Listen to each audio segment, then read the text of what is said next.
if I had your youth again, I'd be happy. Let me tell you something. I'm almost 50 years old. Wow, gee, really? You know what I was doing when I was 50?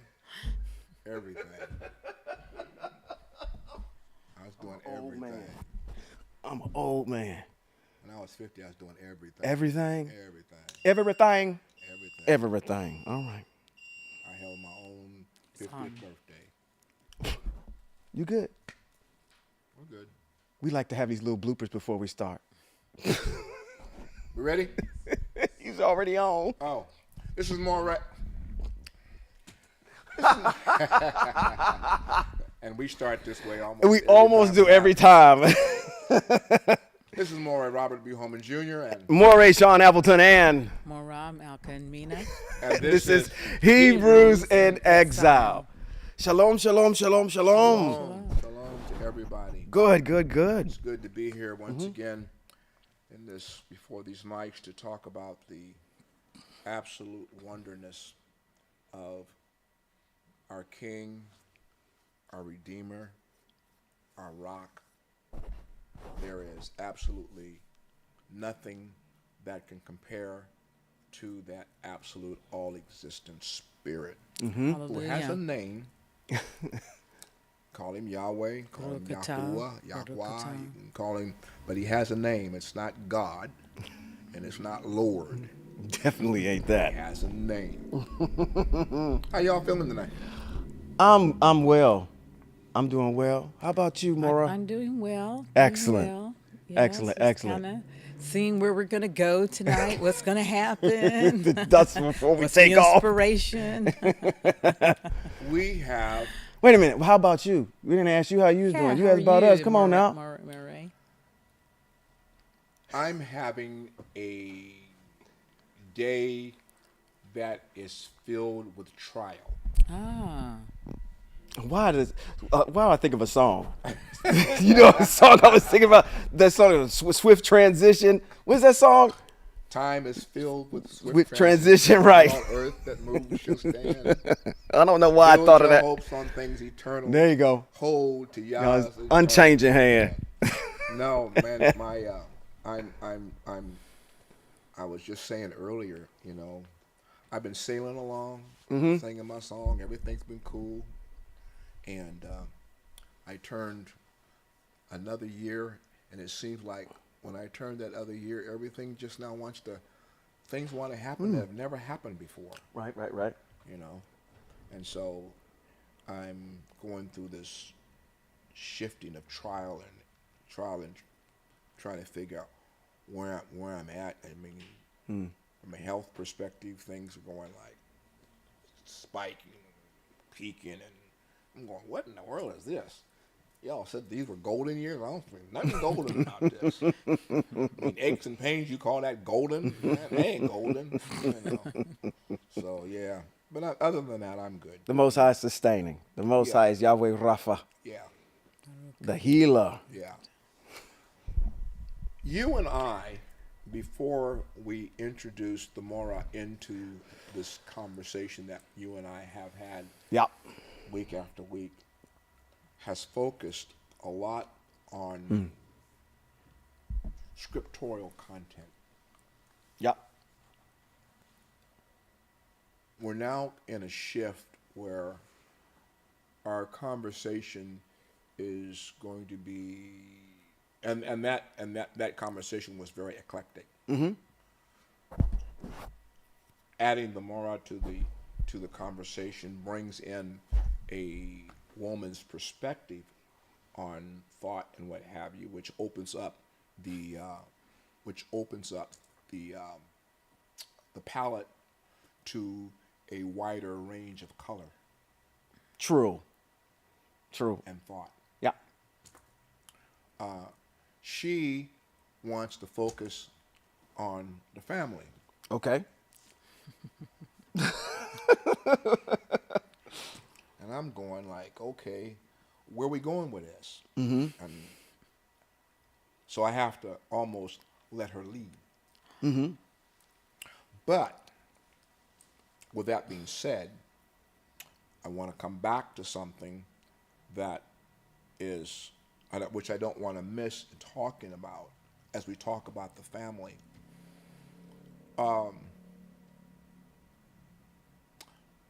Scriptural history has proven that when the Most High does something, it affects the whole universe.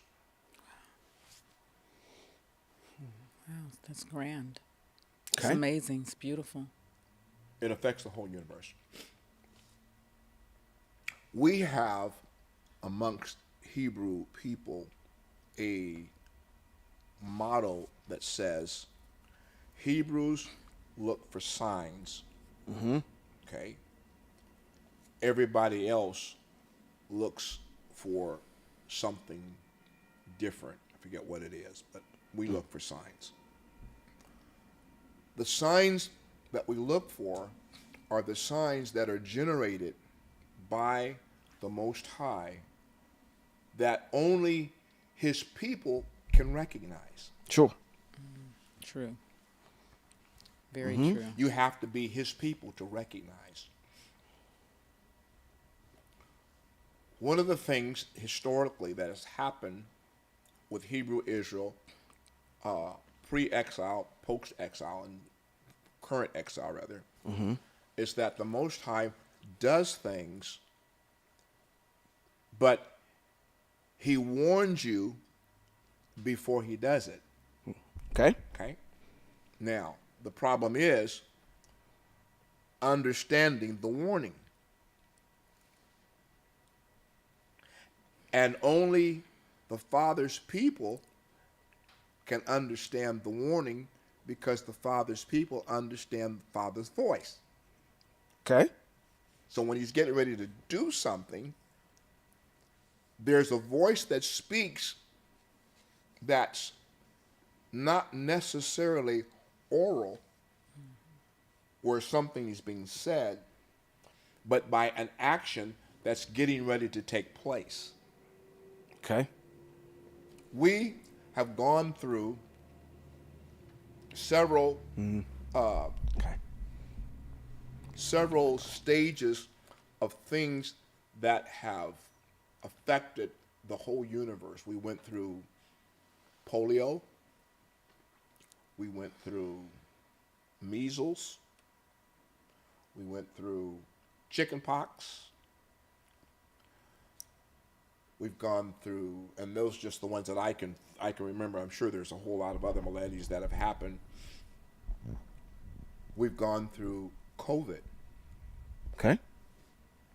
And in all of these instances, we did not recognize the sign. In other words, we just took it as something that happened. Yes. So people got polio, it just happened. People got the measles, it just happened. People got chickenpox, it just happened. COVID came in and people got COVID. It just happened while we were trying to figure out where the strand came from, who created it, and all this, all of these postulations that nobody ever figured it out, really.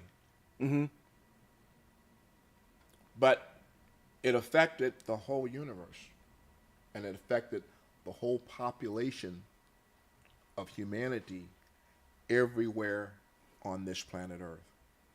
COVID was experienced. True. People died. People suffered. I believe that the largest population of people that were demised by COVID were minorities.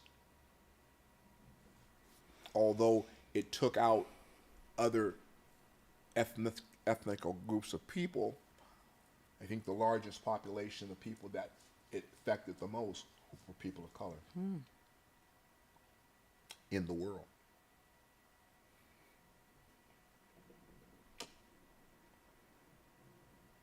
The Father's people. in the world. Now, we are exposed, talking about focus on the family still. We're still talking about that. And we'll lead into it. And then when I'm going to lead into it, watch her run with it. Yeah, Not run away from it, but run with it. No. Look at this. The pilot, and he basically said, "Hey, he getting you out on the taxiing that plane, right out there, and we get to go." Okay, that's what I'm saying. I got my seatbelt on. You turning on the seatbelt sign, Captain? Okay.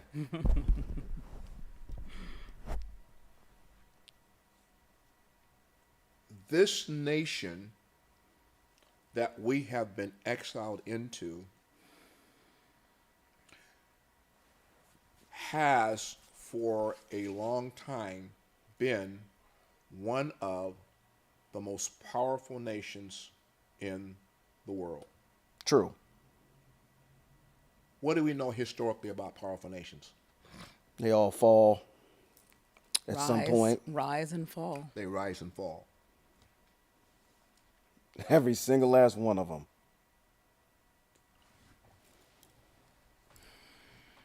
We have, this nation has elected a person who is totally inept. Right. He's inept by civil consciousness. There is no reason that man should have ever been in the White House leading the United States of America. There's a sign, though. What's the sign? The sign was to erode and tear down the thing that this nation stands for, which is democracy, and establish a oligarchy rule, or not a monarchy rule, but a rule by men like the people that he calls his friends.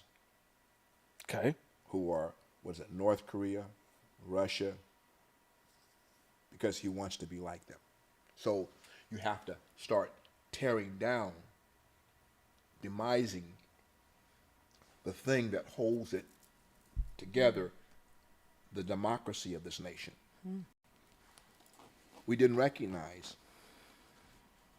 and some of us did, but then there were those who didn't listen to what was being said. Oh, I didn't know he meant us. I didn't know he meant me. Okay? Now, this nation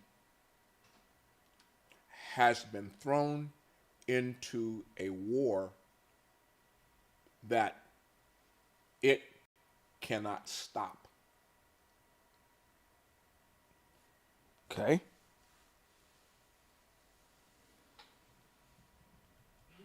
This war was entered into with no thought of how to get in and get out. It has affected and is affecting the whole wide world. So now you're thinking about the oil. You're thinking about what's the name of that strait? Oh, yeah, you mentioned it, yeah. Hormuz. Hormuz. Okay, Strait. yeah. Everybody can get through Hormuz but the United States of America.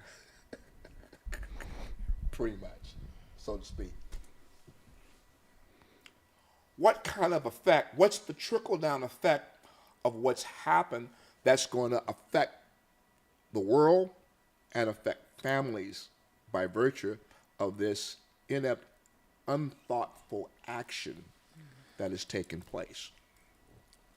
So now, while we've been a bully and told the nations, the United Nations, I don't need you. We're going to dismantle the United Nations, and blah, blah, blah, and you're going to talk bad to them. Now you on the phone trying to get the help. And the nations are saying, it's not our war. You did it. You fix it.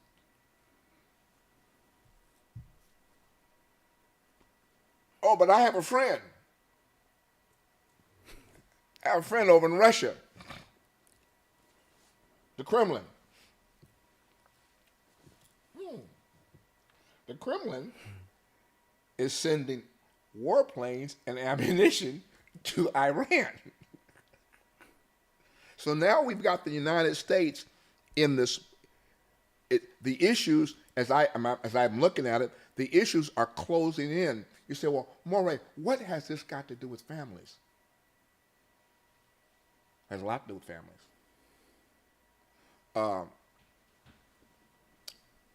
I went to get some gas the other day, and it was $5, and it was $5.95. Where's that at? A gallon. Where's that at? That's cheap. Shell. that was Saturday or Sunday. Oh, I'm pretty sure. I'm getting ready to get on the road. I'm pretty sure it's $7. That's what I'm saying. How many of your families do you think can afford that kind of price tag for gas to get from point A to point B to take care of their families? Oh, I told you. See. Thought you were asking me. You see her rise up. You see it. She ready. She's ready. I'm just like, well, let's think about that. Listen, what can we say? What's the effect? Because nobody recognizes the effect of what this war is doing in relationship, not just to the oil, but also the effect it's going to have on the price of food. Not only the effect it's going to have on the price of food, but other economic issues that are going to affect this world and our people. Now, before she speaks on this, because okay. Let me say to Hebrew Israel, and let me tell you why you need to be Hebrew Israel. Okay? I've already set the platform for what's taking place. The Most High says in the book of Joel, I think it is, I don't remember, but I'm going to quote it. Hold on. I'm going to back you up with your receipts. They that call upon the name of Yahweh will be delivered. Your text says, they that call upon the name of the Lord, and you put it over in your Greek text, pointing to your Jesus guy. It's over in Timothy, yep. They that call upon the name of that Jesus guy will be saved. The Hebrew text doesn't say that. The Hebrew text says, they that call upon the name of Yahweh shall be saved. And we have to read the pretext to understand that the salvation for Hebrew Israel is in a time of distress and a time of calamity. They that call upon his name will be delivered. Okay. You want your receipt? What's the receipt? Receipt, Joel, chapter number 2, verse 32 is where that is. So if we read the pretext of Joel, we'll see the pretext of Joel is talking about a time of devastation, a time of trial, a time of tribulation. And out of that, they that call upon the name of the Most High will be delivered. Now, that's one. So what am I saying? Oh, you might want to think about whose name you're going to call upon when you can't feed your family, when you can't buy gas for your car, when you can't find a job, when you're on the brink of being homeless, and let me throw another retreat in there. The psalmist says to us that I once was young, But now I'm old. but now I'm old, and I have never Seen the righteous. seen the righteous Forsaken. forsaken, nor his seed begging bread. bread. The key in the text is righteous. But if you don't know what righteousness is, you may find yourself begging bread. Okay? And being in the negative state of that text. What am I really saying to you? That's As Psalms we talk 37. about this subject, Psalms 37. Psalms 37 and 25. as we talk about this subject focused on the family, we have to realize where we are and the events that are going to affect the family, and recognize that there are signs that have been given to prepare us for what's taking place. You cannot shut the barn door after the horses are out the barn. There's got to be some. Okay? So while Hebrew Israel is dancing the jig and doing what they do, calamity is surrounding you, and by the time you figure it out, it's going to be too late.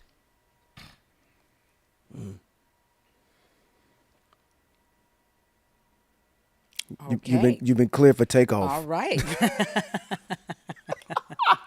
What Well- say ye? I'm in complete agreement. What say ye?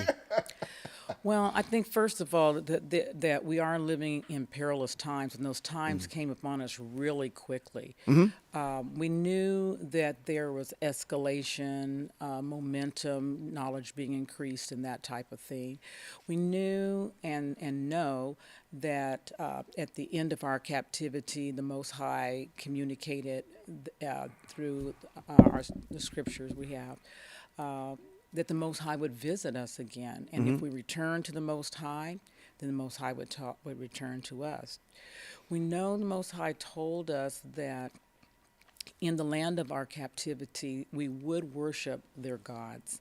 And we all did. We all bowed the knee for Hebrews. I'm speaking only for Hebrews. For us, it's an idol. The worship systems that we were in. For Hebrew Israelites, those were idol systems for us. But it's not such for the world. They're not under that same condemnation that we would be under. Right. Because we covenanted to have a relationship with the Most High that was understood to be spiritual, was understood to not have a physical form, and that this energy, this power that we would be interacting with was communicating with our souls and our soul with the Most High. So that we knew. The thing that we have to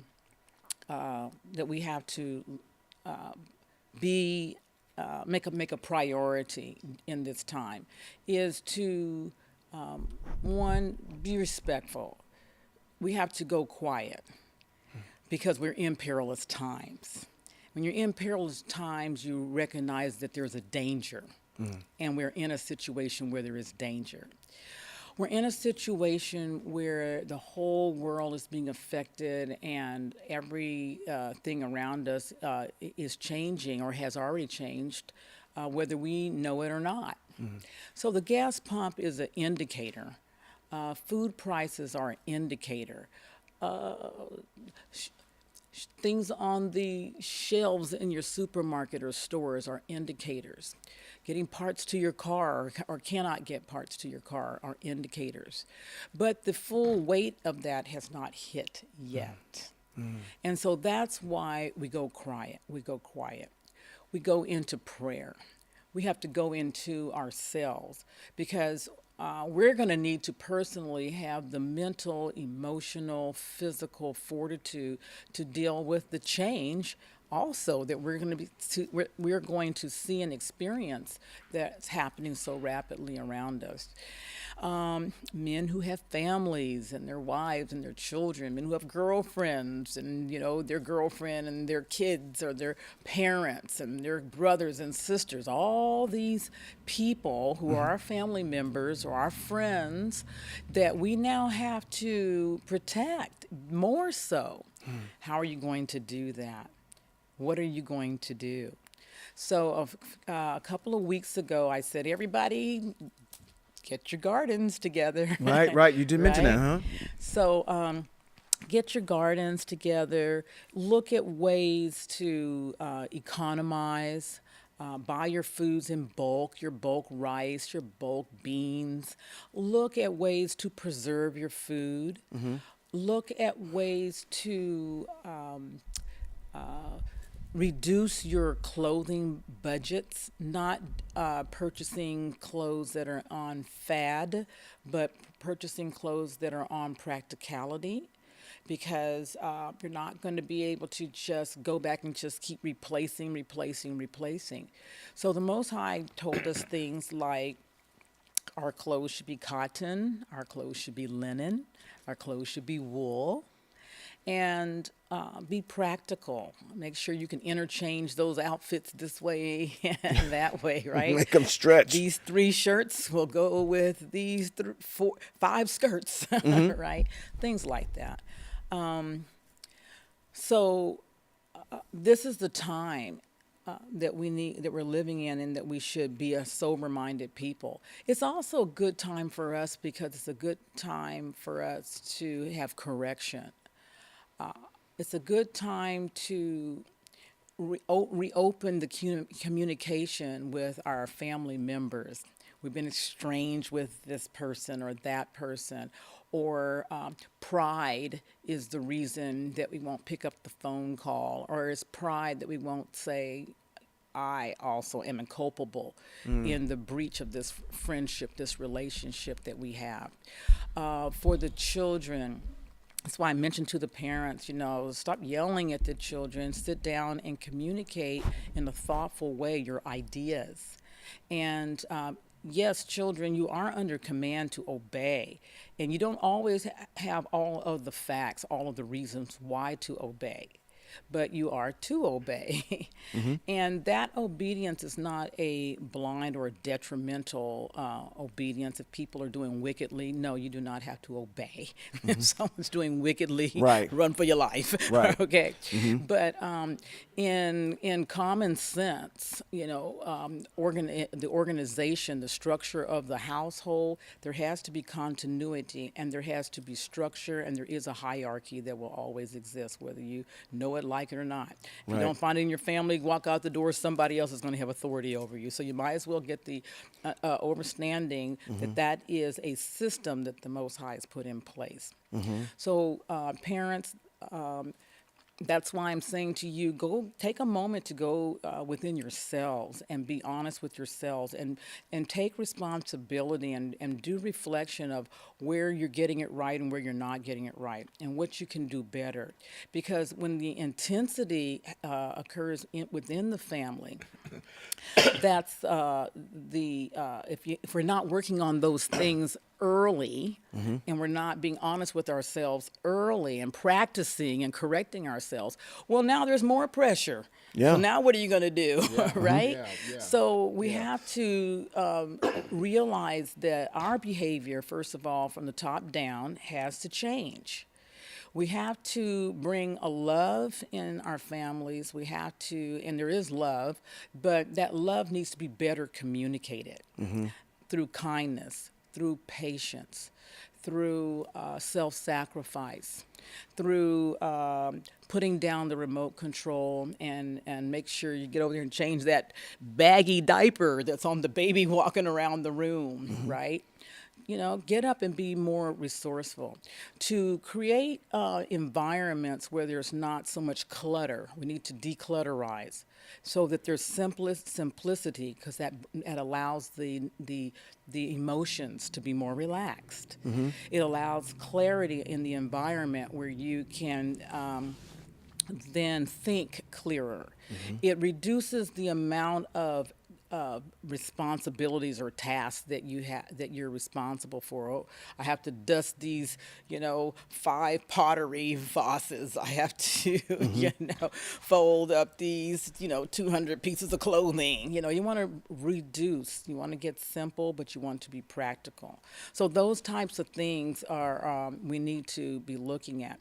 Now, on the transition, I'd like to just transition to something that I initially said, and I said we have to be respectful. When there is loss, when there's loss, there are a lot of emotions when there's loss. There's fear, there's isolation, there's uncertainty, there's frustration, there's anger. And sometimes people want to retaliate, So there's lots of things that are going on in the emotions as these empires are moving. And so we need to be respectful of that process for people that are going through that experience. We have our Hebrew Israelite nation, and we have been through, hell and high water, Right. And people right now are experiencing, hell and high water.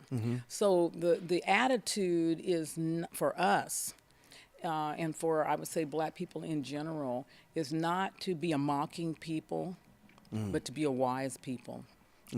Not to be an insulting people, but to be a prayerful people. And not to be like everything's normal people, but to have self-control, to exercise discipline. And this is a time for discipline. This is a time for order. So that's why it's important to communicate love to our children, to reaffirm the structure of authority in the home, to practice teaching the children discipline in the privacy of your homes, children sitting quietly, children no talking. For the next 10 minutes, I want you to sit there and no talking. Let's practice that, right? And for the smaller children that may be 2 or 3 or 4, you can say, okay. You get down close to them and hold your hand and say, all right, no talking for 10 seconds. And then you count it down, right? And the child can't say, but no, shh. And then you count down. And the child is seeing that, and you count that down with the child. Oh, wonderful, you did it. Because there are maybe moments where children have to be quiet. There could be a threat. There could be danger. And children have to learn to follow that command at that time. So those are practicing things. And you can tell your children, just like you do fire drills, children, mom, dad, or just mom or grandmother, whoever you be, right? We're going to do a drill for all of you kids that are 14 and 12 and 18. We're going to do a drill. And the drill is we're going to see how quickly and how orderly you can get your backpacks and get in the car. Let's time it. Oh, wow. How long did that take? Oh, someone went back for their water. Somebody went back for their hat. Somebody went back. And, oh, my goodness, it took us 45 minutes. We'd be at it. We'd be goners by now, right? So these are things that nations have experienced before in wartime situations. And these are times to now early practice these types of things. So that's what I think is important, that we, number one, be respectful, be prayerful, be cautious, be aware of your surroundings, be in prayer and pray, get collectively with other people and be about prayer, and assess your households, what you have that you can take care of your family for a year. Those types of things. Be wise. I'm listening to you, and in my mind, I'm thinking, okay, what planet has she been on?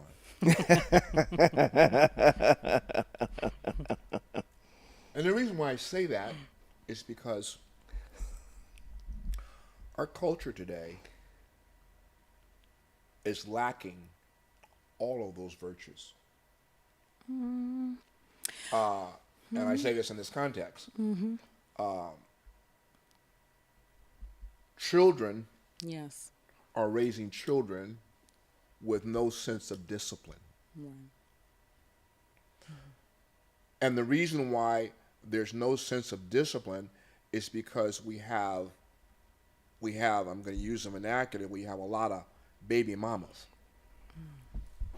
And having baby mamas, we have the absence in the home, which we talked about last week, the male structure of providing the sense of discipline, but then the males are as bad as everybody else because they likewise lack this sense of discipline and control, because we function based on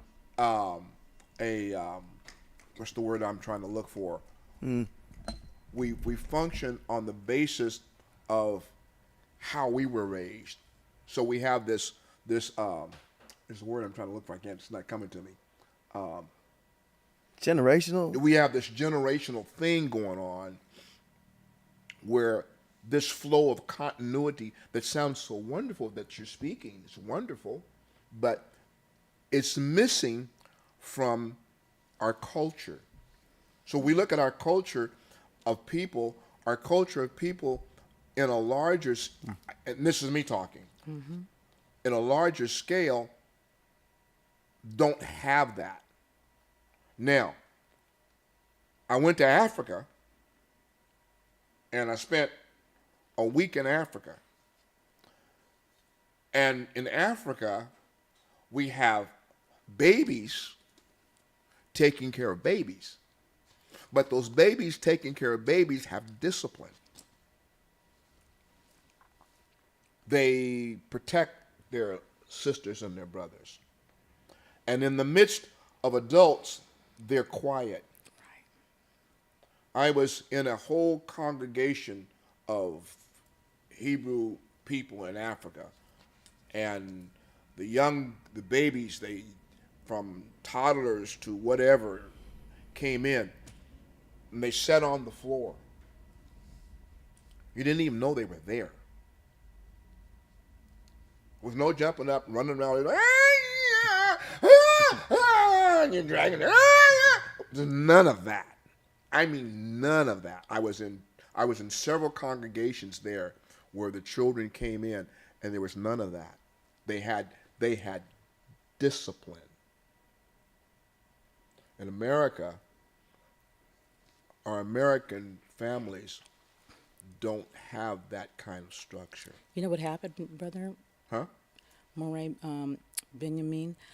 We had that structure, and we had to have that structure at one point in time. We were very, very good at that. We had that structure during our enslavement without question. I don't care who you were. No one was going to tell you twice about anything. We lived in a constant sense of danger. We lived in a very terroristic environment.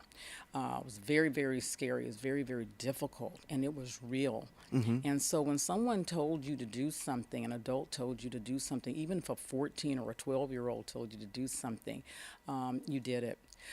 When I was a little girl, for example, in the South, where my folks are from originally, yes. I was going to say, who we shouting out?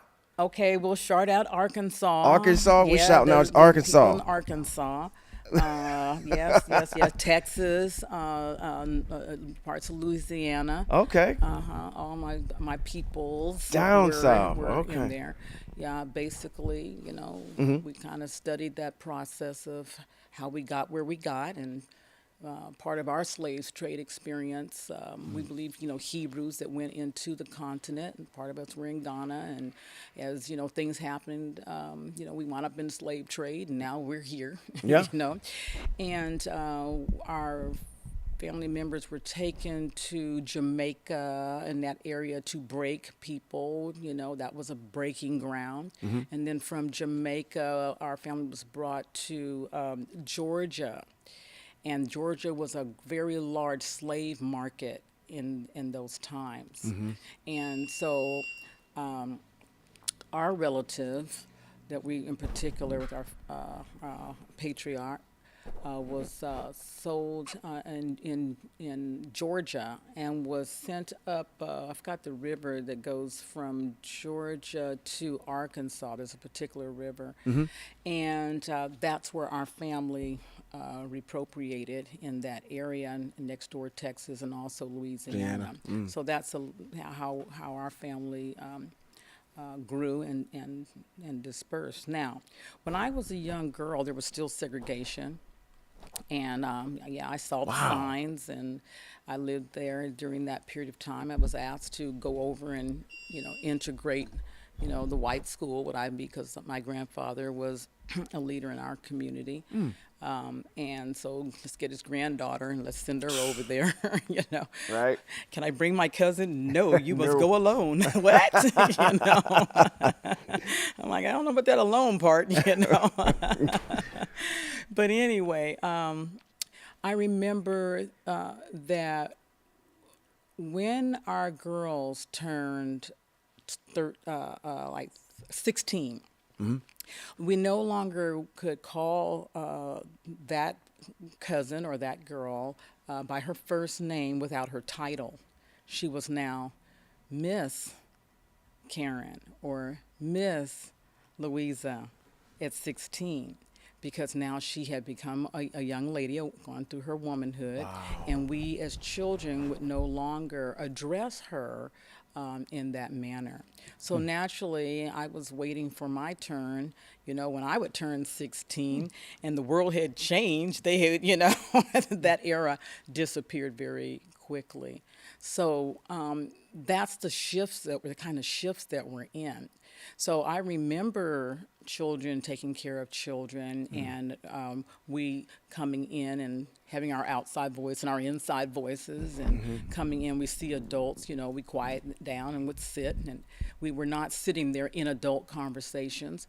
Today we find that many adults are discussing things in the presence of children that are adult conversations, and there is absolutely zero reason for children to be in the room when you're discussing adult conversations. I'm saying to adults, right?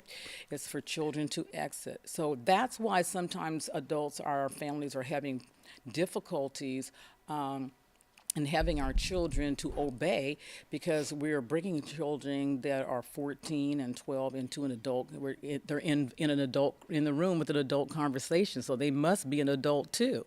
And now you're telling them to behave as a child, and they're like, "Well, I know everything that y'all know. Right. Everything you discuss, I just discuss with my buddies." So we have to be. That's where the wisdom comes in. We have to correct our behavior. You have children; they're children, and so once adults start reaffirming those chains of authority, and with love and with kindness in the home, and then also with the structure, because children do feel better when there is structure. When you know that you're going to eat at 6, or you have to be up by 8 o'clock, or when you finish playing with the toy, you got to put the toy back in this exact place.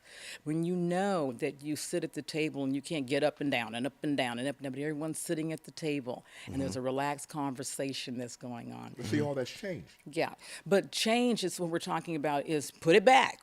The wonderful thing is that you're not ignorant. You're capable. We are powerful people. We can do anything we want to do, and we can do anything we don't want to do. You can do anything you want to do. You just have to deal with the consequences. Right? 100%. Okay, so therefore, correct yourselves, So I'm just speaking on this right now to say food for thought. Here it is. If you haven't heard it, when you're hearing it from an elder now, You know, you can take these seeds and learn how to do these things. And you're welcome to, you know, send a letter to over at FTF and letter to me. I'll read it, and Moray Benjamin will have a letter. Moray Sean will have it, and we'll do our best to, you know, help you to See, understand. we're talking about things about change. If we don't recognize the need to change, and if we don't have anybody to tell us that we need to change, and if the message is the same message, the hype and the whatevers, I'm not getting the kind of instruction that I need to have to stabilize my family. Right. Because I can come church, okay, and in church you hear them dragging the babies out because they hollering, screaming, pitching the fit. And I remember if I would have thought about stretching out, hollering, and playing that on my Oh mother, yeah. oh my God. Yeah. And with my children, they used to get on me because when they used to see the church was in the basement with when we built the first church. My grandfather built the first church. His idea was to build a Lord's deck, and they were going to extend it and raise it, but they never got it raised. So everything, we had to go downstairs. So when my kids would act up, you know, I'd go get them. I'd snatch them up by the arm, and I'd drag them to the stairs. Oh, Brother Holman, you're gonna hurt them. I said, y'all ain't gonna never put a bad mouth on the pastor's grandchildren that they weren't disciplined. Yeah. Yeah. But you see, that's the structure of understanding. I look at our people, they don't have that structure, and they don't have the sense of the old people who would correct us. You know, I say, okay, and mother will look at me, you don't say okay to me. You know, you have a respect for the elders and the people around you in your conversation, and how you greet them and how you talk to them. Absolutely. That is all lost in this generation of time that we're living in amongst our people. So now it's no wonder that we have all of the disconnection, all the disjointing, all of the problems of not being able to solve the issues, because we really don't know how to solve them. Because chaos has been the structure of how we live our lives. I mean, sitting down at the dining room table and eating dinner, Oh yeah. That's a good one. we don't do that no more. That's a good one. You know, Yeah. having dinner at a certain time in the household, we don't do that anymore. You know, I remember in my house when Mary and I, you know, with the kids, we dinner time, we'd sit around the table and we eat dinner, you know, and what have you. But all of these things have changed, and with them being changed, it compounds the real issues that we need to address. Yeah. Hebrew Israel has got to be a leader in change. That's our job. Well, Our job for the Most High is to teach right living and right standards of things, because the Most High is exact in what He does, and He's given us these laws and these rules by which that we can govern ourselves and live a right life by. That's missing. So now, as I talk about this, all of these complex things that come upon us, which in the absence of food, in the absence of money, it makes the situation in the household more volatile. Because there are there are there are systemic things that will destroy a family. One, lack of communication. Two, lack of money. Three, lack of food. Four,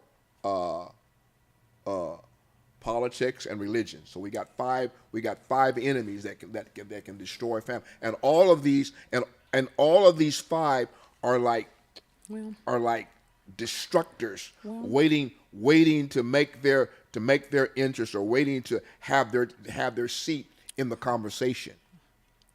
And with that being the case, there's no one in the family to be the one to swat them away. In the past, you had grandma. Grandma was, if nobody else was swatting them, grandma would come in. She'd swat them away, protect the family. Today, I'm an octogenarian by 4 times, and I'm not seeing it. I'm not seeing it, one, and I don't see it. I don't see what you're saying returning. Well, all I can say to anybody is good luck. Good luck with that. Because if you can't return, you can't get it together, that's called dead weight. Yeah. And if people do not value dead weight in people, people do not look for to help, to protect, to make a way, to give an opportunity to dead weight. People look to help people where they see that there's some willingness, there's some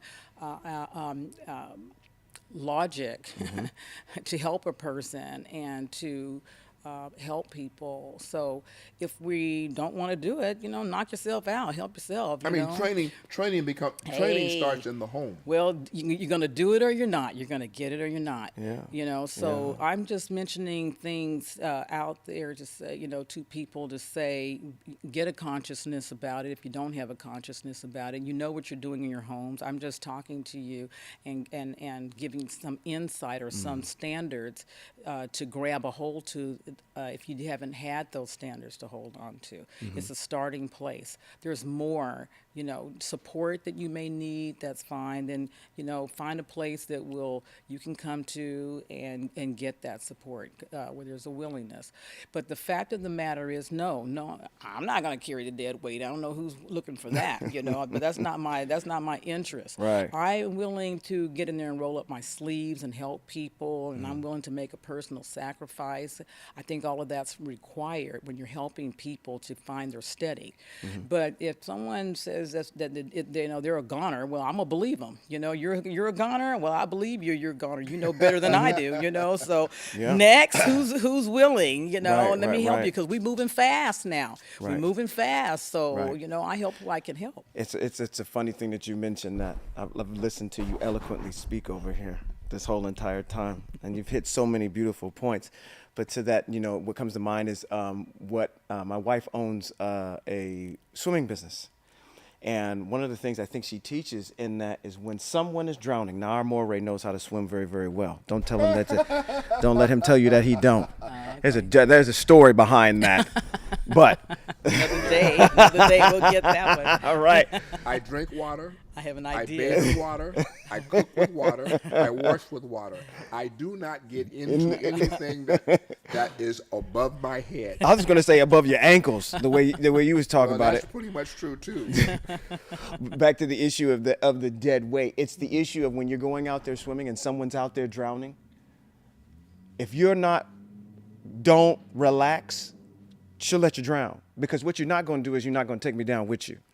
While I'm trying to help you, and I got to throw you up on my hip in order to paddle back to shore, and you're constantly kicking and screaming. At some point, you're going to, because we don't like to keep this dead weight. If you can't get it, then okay. And we're not going to drag us down with it. We keep on moving. But as I'm sitting back here and you guys are just cruising along at 35,000 feet, it's back here nice above the wing. We're just sitting here, no turbulence, no nothing. I hear these buzzwords that continue to keep come up. Okay. Which is structure. And what do I do for a living? Yeah, you build buildings. I build buildings. And so one of the things that comes to mind is, and you accuse me of it all the time, is I don't want to leave out of the conversation the mitzvot and getting back to the ways of the Most High. We want to be able to govern our homes and our families, but what's embedded in those mitzvot is that type of structure where we see reverence for elders. We see reverence for our mother and father. Y'all don't know nothing about braided switches, so I know you don't know what I'm talking about when I talk about that. You talk about you was dragging your kids down in the basement. How I act is a reflection on my parents. Yes. So Yes. therefore, the perpetuation of the next generation sets up the idea of how we're going to proceed into the future. And it's hard for Hebrew Israel because the longer we're in exile, the more and more we become like the nations we're around. Right, Yes. right. And we continue to keep looking. That's a problem. And that's how you know who Hebrew Israel is, because we stiff-neck, hard-hearted, and we always looking for other nations at what they're doing, trying to be like them. The Right. Most High said, when you get into the land, I'm going to be your king. But if you look around at these other nations and you want a king, then I'll give you one. But that wasn't my intent. My intent was the Most High El, all existent. I'm your king. Yeah. So Hebrew Israel is kind of plagued with this issue. But getting back to the issue of structure and having this reverence for the mitzvot, I'm thinking about, you keep saying structure. And when I build a structure on a foundation. And the foundation in any home should be the mitzvot of the Most High. The structure of a home is where all the stress Right. sits. Yes. The house is built on the foundation. If the foundation is not designed properly, and the foundation of Hebrew Israel is this foundation that's built on the mitzvot, and it's designed in a way to uphold and uplift Hebrew Israel, which is the house at this particular time. So I'm sitting here listening to this and I'm saying, all of these things are great. We also have to keep in mind at the same time, while we're implementing this, things about discipline. When we were moving in the desert, you're just going to get left because you know what? We got somewhere we got to go. We need to move. As you were giving the analogy about, okay, we need to be quiet, so we need to jump into the car. This is things that we need to do. There's things that Hebrew Israel as a culture, we need to be set apart for the Most High in how we govern ourselves, how we govern our homes, how we have interactions. And what helps us out the most is the mitzvot, because those morality and ethics are built into our culture. Absolutely. So if we're built on that particular foundation, then Beautiful. the design for the home, the design for the family, the design for the community is already built on what the Most High's mitzvot and the Most High's word. That's beautiful, Maurice Sean. Yeah. That's beautiful. That's Yeah, so you. beautiful. I mean, if we have the foundation of understanding the assignment that the Most High has given to Hebrew Israel and to mankind, we don't have the issues of abuse, Correct. verbal, physical, or psychological. Correct. You know, many of our families and our people are undergoing psychological abuse, verbal abuse, and all kinds of forms of abuse because the foundation's not there to correct it. Right. And now that trickles down. The children are in the middle of that. And Right. then now it becomes systemic to their way of life. And they grow up getting in contact and having abusive spouses because that's the way they were raised. And it becomes a thing because there's this absence of a foundation of life. The Most High says to Hebrew Israel, these words that I'm giving you, they shall be life to you. Yeah. So if now you're living your life outside of that parameter and you're saying to the Most High, well, your words are old, they've been done away with, and they're not a part of my life, you're preventing yourself from being all that the Most High designs you to be. And there's no righteousness. And if there's no righteousness, then all the benefits that flow to the righteous you don't have. And not only do you not have them, you can't get them.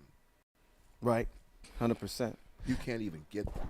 And in the time of trouble, when you need the most, you can't play the Most High like he's your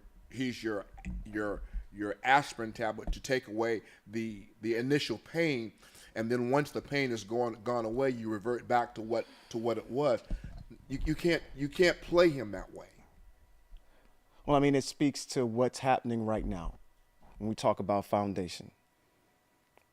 If I tell you, and I tell you, you want to build a development, and I get this thing designed for you, they're doing it across the street. I'm trying to stay on the porch. I know, Moray, come on, stay on the porch. For those of you that know what that is, y'all know what I'm talking about. But we see when, just what you said, let's get rid of the foundation. It's been done away with. Come build this house that we got over here in a swamp. And let's see how long that sucker lasts. And we see in the deterioration and the deterioration. I was watching some YouTube videos today, and you wouldn't believe. I said, you know what? My YouTube algorithm likes to trigger me. I'm sitting there watching stuff Hebraically, and it pops these other things in there, and I just have to click on them because I'm just curious. I got to keep my ear to the street on where our people are at. Oh. And the things that are going on, the theatrics that are going on over there, and I said, these individuals are not getting any sound doctrine to be able to lead a family, to be able to understand what the Most High actually wants from the people. Exactly. And these things are not being taught. So it makes sense as to why our leaders are not taking up the charge to be courageous enough to stand on the foundation of the Most High. And therefore, it all, like you were saying, if we don't have that leadership, everything else falls apart. We saw last week our men are leaving because they're not seeing structure anywhere. And they're still out there. They're there. But it's this idea of, okay, well, I've got to be able to do this in a way that this is pleasing in the sight of the Most High, and I don't know my way to do that because I'm not, like you said, I don't recognize that there's something that's wrong that's there. So this is all systemic to this whole entire piece of this puzzle on how we got to where we are, but it's this constant deterioration of our culture. And I'm from at least from where I'm sitting, I know you're saying you're an octogenarian and whatnot. I mean, you can attest to the fact that we can all attest to the fact there was a time where there was structure, and it's not there anymore. And as long as we continue to keep on this path, it's going to be harder and harder and harder for Hebrew Israel to come out. And that's what's terrible. There's a scripture, and I may not have it verbatim, but basically it speaks to I'm going to back you up. A concept. It says, Yahweh, Baruch Yahweh, came to destroy the idols in the land, but Ephraim was attached to the idols, so Ephraim was destroyed with the idols. So that's what I meant by earlier when I said good luck. I'm saying, I don't mean to be heartless. I'm saying if you're attached to your idols, if you're attached to your criminal way, if you're attached to a prideful way that you won't communicate an apology or a cooperation, men who are committing physical abuse in home, women who are disciplining their children, but they're cursing at the child who's maybe 4 years old. I've seen that. Talking to, if you're playing music in your car, and boy, that beat is sweet. And I know because I heard some good beats, boy. I was like, whoa, that's a tight beat on that. And then when I finished, I don't even get to the end of the song, I'm like, oh man, I feel like I need to go get cleaned up. Yeah, man, I don't feel right. My spirit doesn't even feel right anymore. I got to turn the channel. Right. You know? So if you're sitting in the car and you're just dancing along down the road, and you have children in your car that are 8, that are 4, that are 16 or 17, and then you're wondering, well, what happened when the teacher gave instruction to your child to sit down and be quiet for the third time, and the child got up and cursed the teacher out. Well, you play curse music as a regular thing, Right. right? So you Right. have to separate that. You can't do it. At the very least, you can't do it. Part of a norm. Yeah, Right. you can't do it when the children are there. If you got to do that, then you got to get your dirty music and ride up to the hills and play it by yourself and come back Right. home and put on your Mary Poppins music when you get back, She right? said Mary Poppins music. Because you're developing the character of the child. You're shaping a character, so you cannot put trash in front of a child and expect for them, not to be eating the trash that you're giving them. You have to give a good food or a good example, Right. a good structure. So that's what I'm just saying. The Most High said the Most High has come to destroy the idols in the land, but Ephraim represents our people. Yep. And so Ephraim, when the Most High was doing this action, this power, this activity, Ephraim clung on tight to their idol, their way of life, and their behavior.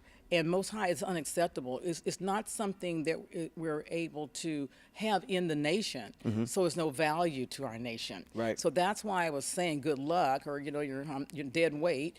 I'm saying if you're not making that effort, that conscious effort, there's nothing of value. I'm not saying that you're not of value as a human being. You are of value as a human being, but you just got to live your life as you want to live your life. That's all we're saying. Go for it. Knock yourself out. But for what we're doing is a healing right now. It's a restructuring of our people, a rebuilding of our people, picking up where dusting ourselves off, evaluating what we did right, what we did wrong, what we need to correct, and interpersonal and as a collective. And I'm just communicating that if a person or people refuse or don't want to do that or want to drag their feet in doing that, I'm like, knock yourself out, go for it. But we're moving fast, and the world is moving fast. Yes, it is. And you'll find yourself left behind Yeah. because when you show up, everyone can see that you have been doing the work. Exactly. Right. And if you haven't done the work, who can trust you? Who wants to carry you? We're moving fast. We can't have a lot of weight. So that's what I meant by that. It's not that I'm saying that you're not of value or not important. Yes, you are. Of course, you're a human being. Right. But we just can't, it's just that life is changing a lot. I just wanted to say something really quick, too, before we move on. We talked about something about, the baby mamas. I think that this is something, we're signing in effect a curse on our people, because we're stating that your intimacy in effect with this woman or this man was in effect a breach of the law of the Most High. Yes. Right? So when we're saying that, or when that action is saying that, then we are expanding our curse on our people. So it would be better to say, that's my second wife. That's my third wife, where you can assign now a blessing on it.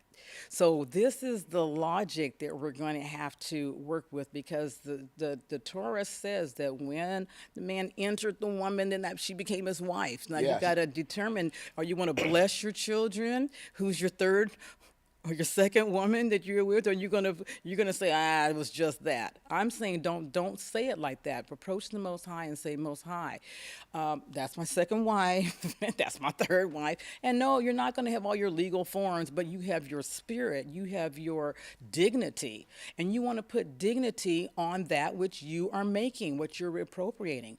And men, don't say, especially to a woman, if you have any kind of common sense, I just want to talk to my children. I don't want to talk to you. Good luck with that one, because that is one of the greatest insults that you could ever say to a woman, is that you're nothing, but I just value the kitty doos, but you're just there. You want to show a parenting respect. If that woman has had your child, if that man has had your child, ladies, then that automatically creates a dynamic of respect. I don't care if he's the best or he or she's the best, and you got with them. There's a level that person will always hold, because you appropriated with that person. So therefore, therefore, you have to be respectful. You call over to the house. You're with another woman now. You're with another man. Then, when you call to that house to speak to your children, then do something simple like, hi, Lakeisha, or cordial. hi, Yep. Amir. How are you doing? Hope you're doing well. I know we ended on bad terms, but I want to tell you that I always cherish many good experiences that we had together. And as a mother of my child, as the husband, the father of my child, you will always have a special place for me in my heart. And so when we respect one another like that, then that is adding now your blessing. And now you are putting a blessing on your children, and you're saying your children are not a devalued. You've just made a value. That's my third wife. You know what I'm saying? So you now put a value on their children that is making it equal with that first wife. That all those little kitty dudes can all feel like, that's our father, that's our mother. I have standing just like you have standing. But if you don't do that, then you're telling all the other children in some sort of way, well, you ain't even, the one, or righteous. And why intelligently would we do that? So Aharon put a blessing on us as we walked into our promised land, and Moshe put the curse on us. So it's up to you to activate your blessings or your curses by your words and your deeds. So claim your lineage, claim the people that you expanded your lineage with, and embrace them as a wife. And then guess what happened? You would have removed a curse. You would have put a blessing on your wives and on your lineage. And that teaches the other women likewise to be respectful to the other women or to the other men, being respectful to these other men because of the place you made sure was appointed for that human being. So that's a thought. And my last, well, I don't know my last one, but I got to say this. Go ahead. Bill Cosby. Bill Cosby. Bill Cosby has done so much for our people by the Cosby Show. A lot of our people, just like we're talking now, did not have that information that came out of slave conditions, sharecropping conditions, right? Segregation conditions, civil rights conditions. And some of those things, some of those components, many millions of people learned by watching the Cosby Show. And Bill Cosby wanted to buy NBC, and he could do it. And that's a huge communication platform. And then it fell apart. Like Born Identity said, then it fell apart. Yep. But Bill Cosby had spoken in a black forum specifically to our people, saying, parents, we need to correct our behavior. Parents, black people, we're out here looking like this. There needs to be a correction in our behavior. And our people were disrespectful to Bill Cosby. And that was wrong. Other people can say and do what they want to do. That's their business. But we are not responsible to behave to our elders in that way. Bill Cosby is an elder. He had a wonderful reputation for many years, and we looked up to him. And we have to be careful that everybody that we look up to, that we follow the crowd on the discussions, and we'll have nobody left, because everybody that has presented themselves with dignity to our people winds up getting some kind of stigma on them anyway. But we did not speak up well enough, and this has been on my heart for many years. We did not speak up well enough, and that left our elder out there where he could be in a vulnerable position because his people weren't there to put that wind in the sail.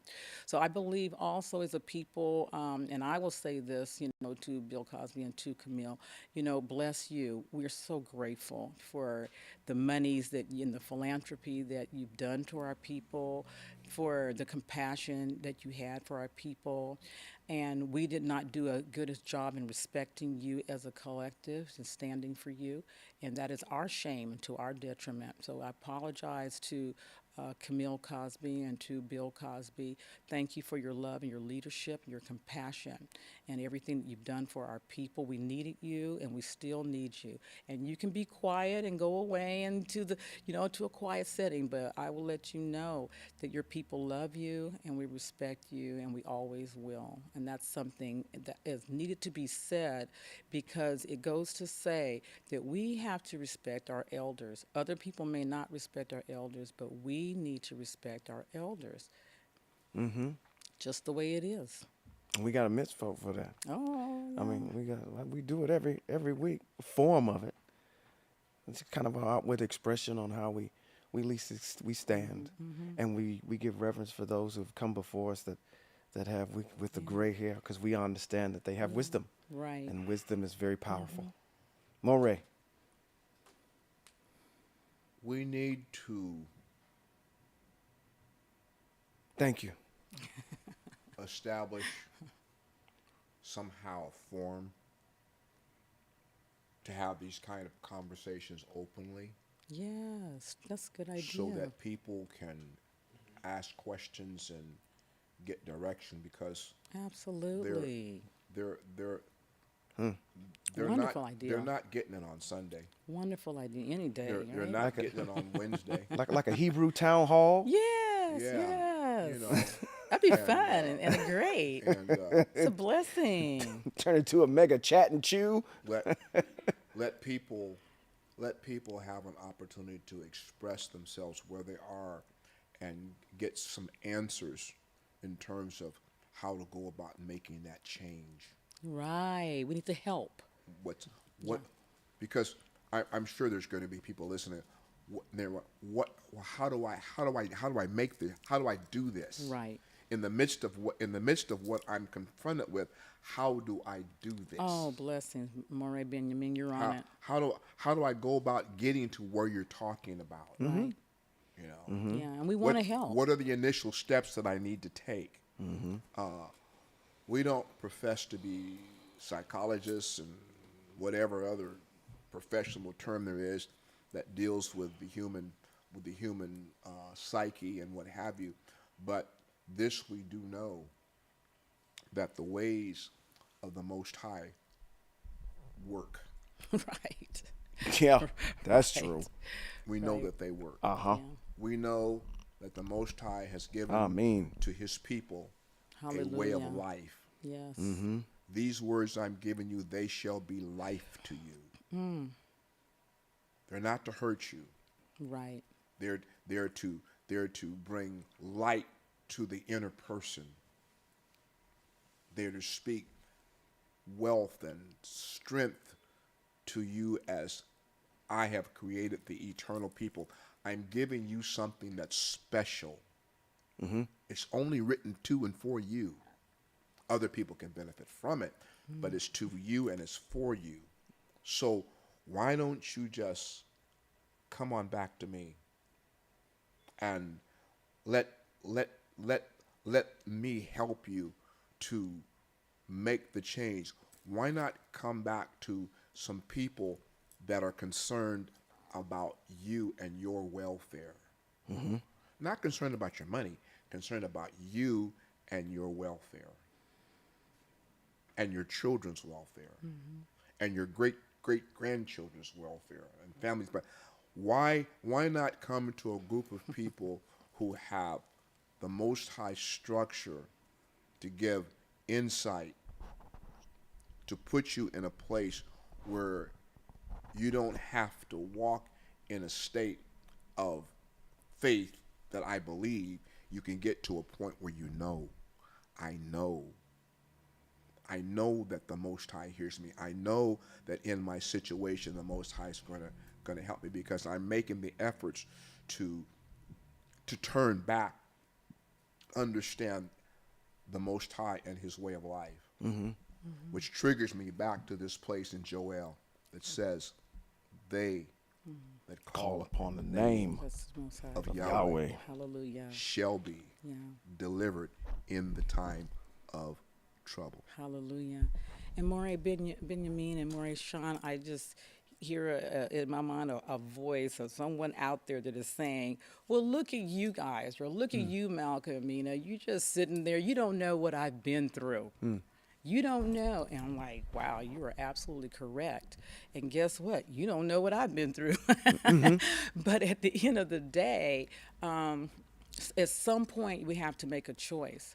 And that is why we're sharing and encouraging our people with this instruction or these foundations, because you're right. I did not go through some of the hellacious things that some of you have gone through. But the fact of the matter is, that's why we're giving this instruction now, so that you as a parent, your children, you can break that curse. You can create that situation where that dynamic does not get passed on to your next generation, because behavior is also learned.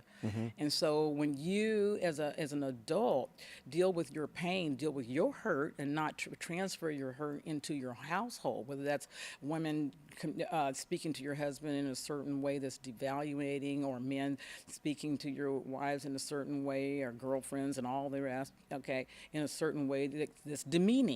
But then you want to have the same person that you're demeaning is the same person that's raising your two kids. So how does a person who feels demeaned raise a proud, powerful, intelligent, innovative, creative human being, your Right. child? That's not an equal sign. So that's why we're having these conversations to say, okay, evaluate. You evaluate. You don't let me evaluate. You evaluate yourself, right? You got a mirror, and ask yourself the same kind of questions. Could you do better? Do you want to do better? Will you be better? Why is it better that you are better? What would be the benefit in your home if you are better? Husbands, boyfriends, fiancés, what's the benefit if you're better, right?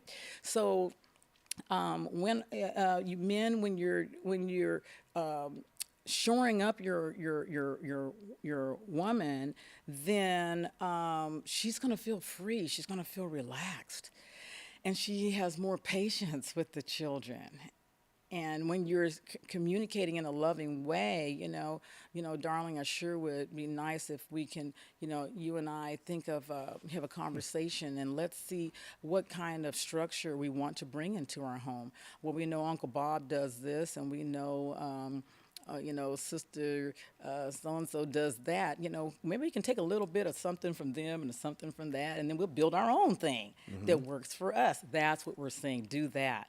You have your own unique family, and so you create your own unique structures in your home based upon your personality, based upon your goals, your dreams, your abilities, and all of that type of thing. So that's what's important is to have those types of conversations and evaluations. And then here at First Tabernacle Fellowship, it's a place where the love is there, and the intelligence is there, and the willingness is there, and the cooperation is there, and the patience is there, and the impatience is there. So all of it's right there, because we're just human beings, right? So but it is a place to come and work on your healing together, because that's what this is about. Yeah, Is being absolutely. it right. I believe that most of our people, even though we have problems and things, which really becomes more spotlighted than the silent people that get up every day and go into work, and that are not on, have their TV show, or their housewife show, right? There's a lot of strength amongst our people. Otherwise, we would have been gone already, right? Right. So there's a lot of strength that is there. But when we consider what happened in the 70s, when there was this vast 3 strikes, you're out, and all that kind of stuff, and Right. the men were gone, and then the women are there, and everyone's, children going into foster care, and then laws that says, do not discipline your children, don't worry about that. We'll arrest them instead. Instead of you getting to them, don't worry about it. We got you. We'll just arrest them for you, right? No, We'll take them off your hands. that's not what we're trying to do, right? And our children in all these institutions that are getting all these different voices of how this family that in the foster care is saying this is the priority, and another child of our people's in another foster care saying this is the priority, and so that continuity that we previously had as a Black community is been outsourced to all these various people and their various perceptions. So for us, we say, coming back inward, you children have been in that situation, in the foster care situation, we love you. You have had a tremendous challenge, and we're just so proud of you. You have done a fantastic job in holding it together. You have a lot of pressure. A lot of things have happened.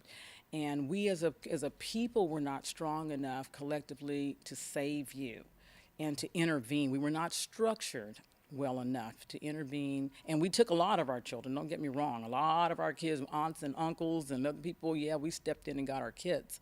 But some of them did slip through the cracks. And for that, we apologize to you that we weren't strong enough and we weren't focused enough to be strong enough and allocate those funds to make sure that we could help out another family that was willing but didn't have the finances to step in and be parents to you.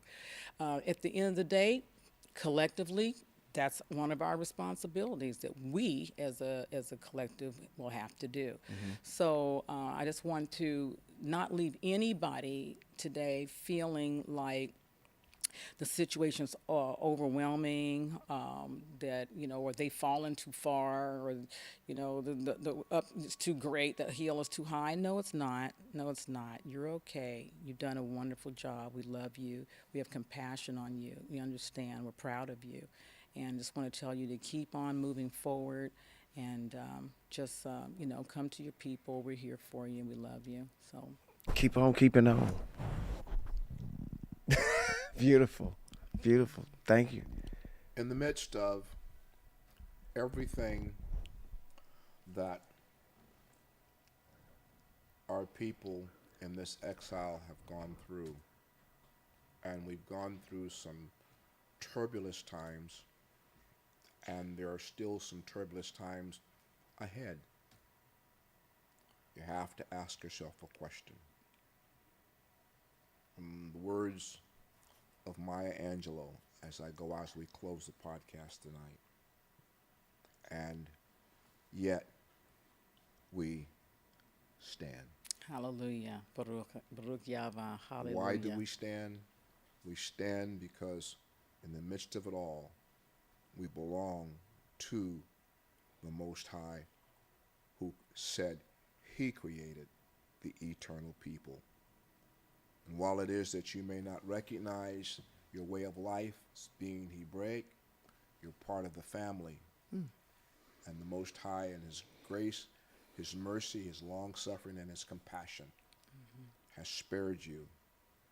But while he spared you, you're living in a time where your eyes need to be open, your ears need to be available to hear what the Most High El, the Elohim of Abraham, Yitzchak, and Yaakov, has to say. Return to me. This has been Moray Robert B. Holman Jr. And Malka Amina Morah. and Moray John Appleton, and this has been Hebrews in Exile. Shalom. Shalom.